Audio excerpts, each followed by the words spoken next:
O Livro dos Espíritos. Introdução. Fenômenos que escapam das leis da natureza vulgar se manifestam em toda parte e revelam em sua causa a ação de uma vontade livre e inteligente. A ação diz que um efeito inteligente deve ter por causa uma força inteligente, e os fatos provaram que essa força pode entrar em comunicação com os homens por meios de sinais materiais. Essa força, interrogada sobre a natureza, declarou pertencer ao mundo dos seres espirituais que se despojaram do envoltório corporal do homem. É assim que foi revelada a doutrina dos espíritos. As comunicações entre o mundo espírita e o mundo corporal estão na natureza das coisas e não constituem nenhum fato sobrenatural. Por isso, delas se encontram vestígios entre todos os povos e em todas as épocas. Hoje, elas são gerais e patentes para todo o mundo. Os espíritos anunciam que os tempos marcados pela providência para uma manifestação universal são chegados e que, sendo os ministros de Deus e os agentes de sua vontade, sua missão é instruir e esclarecer os homens, abrindo uma nova era para a regeneração da humanidade.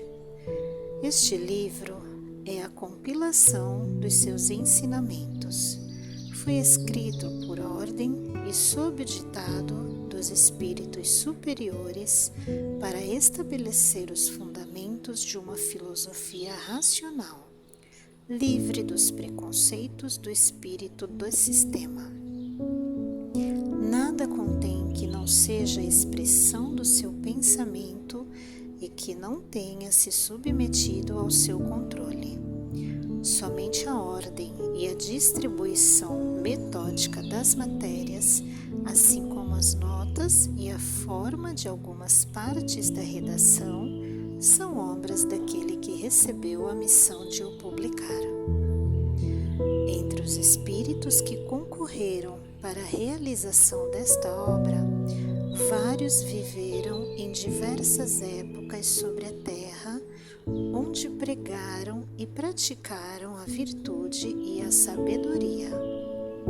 Outros não pertencem pelo seu nome a nenhum personagem do qual a história tenha guardado a lembrança, mas sua elevação é atestada pela pureza de sua doutrina e sua união com aqueles que trazem um nome venerado.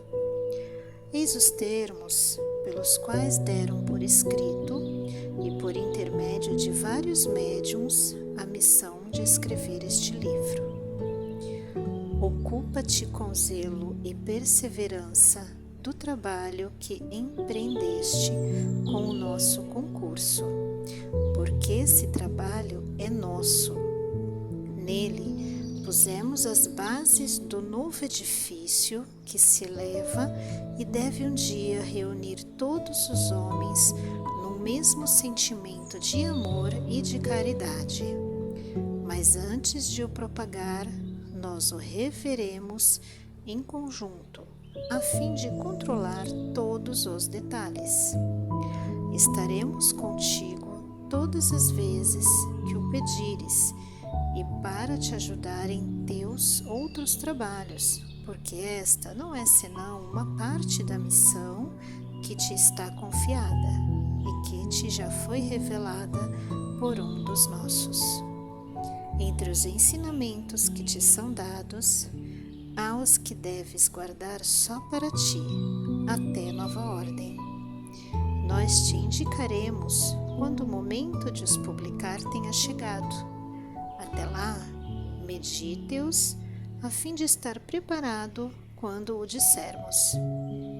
Coloca na cabeça do livro a cepa de vinho desenhamos, porque ela é o emblema do trabalho do Criador.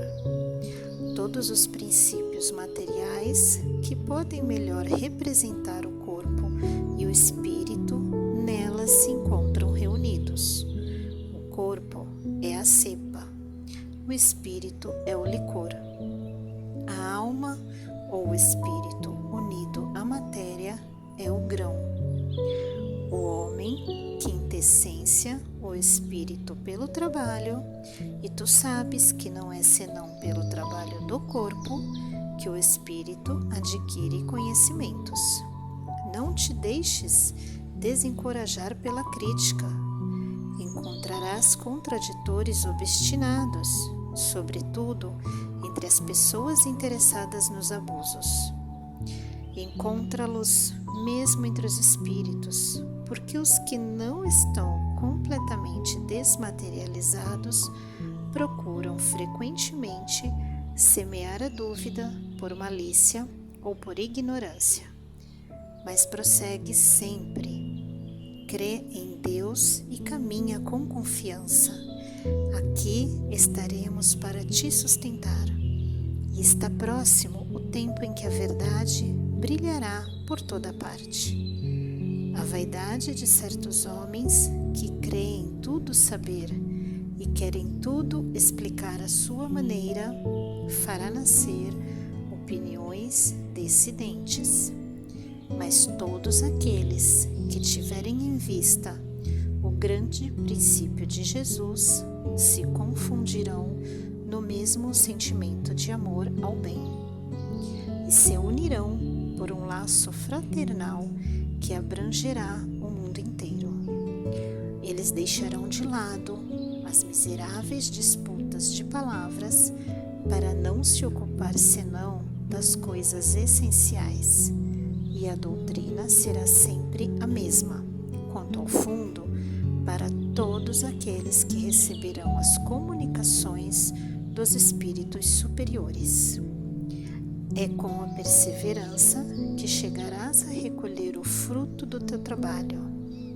O prazer que experimentarás vendo a doutrina se propagar e ser compreendida terá uma recompensa da qual conhecerás todo o valor, talvez mais no futuro do que no presente.